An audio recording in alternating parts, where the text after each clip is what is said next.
In the northern Ural Mountains, winter gathers early and settles deeply. The snow forms long, unbroken fields of white, stretching toward the horizon. The wind moves slowly at times, barely touching the surface. At other times, it sweeps across the slopes with steady pressure, shaping the snow into ridges and smooth lines. The air is thin here. Cold light falls across the landscape without warmth. Shadows are pale and short. Sounds travel only a short distance before dissolving into the stillness. This region is quiet, wide, unhurried. The mountain known as Kholat Shachol rises gently above the plain. Its name has been translated in various ways, but the land itself offers no commentary. Only the presence of stone, ice, and silence that deepens with each passing hour of winter. In late January of 1959, a group of experienced hikers set out to cross this terrain. They were young. They were skilled. They had traveled to remote places before. Photographs taken in the early days of their journey show smiles, bundled clothing, snow settling on backpacks, and the soft confidence of routine. Each step was recorded in notes and film. Their plan was simple in structure, but demanding in practice: to travel to the far northern slopes and return with detailed observations of their route. The mountains were familiar to some of them. The isolation was not unusual. They moved at a measured pace, resting, adjusting equipment, and making small entries in their journals. There was nothing remarkable about the early part of their journey, only the steady rhythm of travel in a cold and open landscape.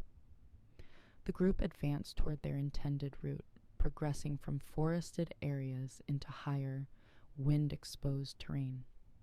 They reached a pass between two mountains and established a camp on a gentle slope below the ridge. Weather reports from that period indicate wind, shifting clouds, and temperatures well below freezing. Their diaries and photographs end here, a tent placed methodically in the snow, equipment arranged carefully, evening light settling over the camp. When they did not return as scheduled, concern grew slowly, then steadily. Search teams were organized. Local volunteers, students, and experienced rescuers traveled into the mountains. Days later, the first signs were discovered. The tent partially collapsed, its fabric stiffened by cold. Snow had drifted across it. Footprints, some barefoot, some in socks, some in boots, led away in a straight line, as if the group had left deliberately and without haste. The tracks continued until they reached a forested area where small remnants of a campfire were found. Then the trail dispersed into different directions, shaped by the wind and by time. The search continued for weeks, each discovery adding to the timeline, but not to the understanding. The first turning point was the tent itself. Its openings were cut from the inside. The belongings inside were still arranged in order, as if they had been left behind quickly, but not chaotically. The second turning point came when some of the hikers were found in the wooded area.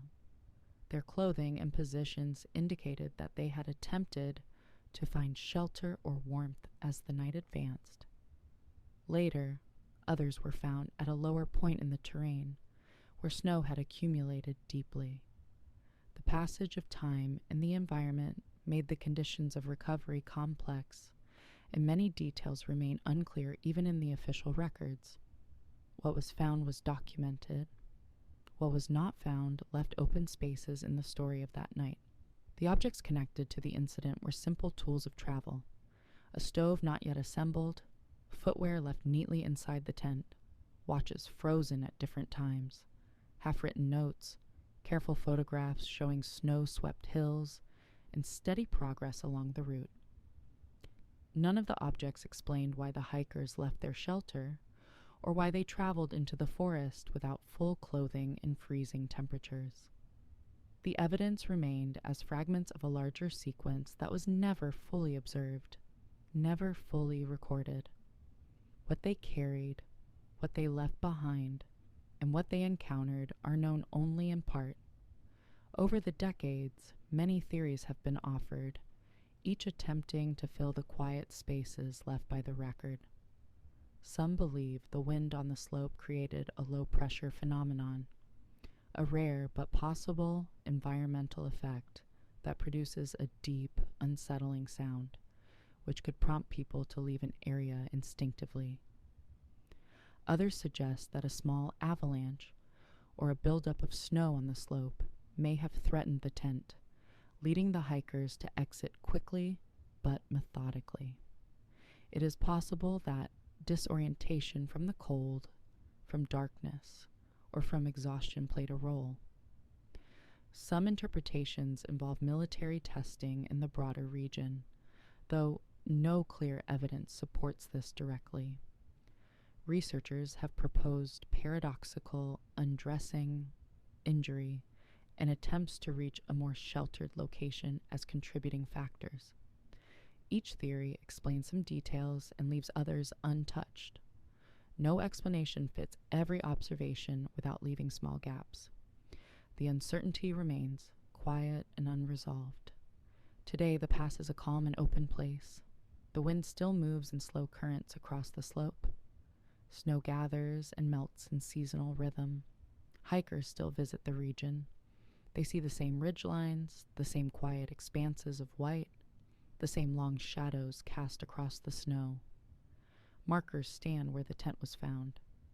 Visitors pause there, looking across the slope toward the distant tree line where the next chapter of the story unfolded.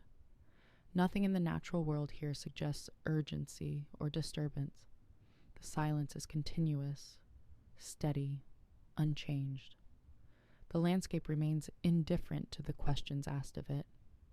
It holds its memories without revealing them, as mountains often do. More than 60 years have passed since that winter night. Seasons have moved across the pass in quiet repetition.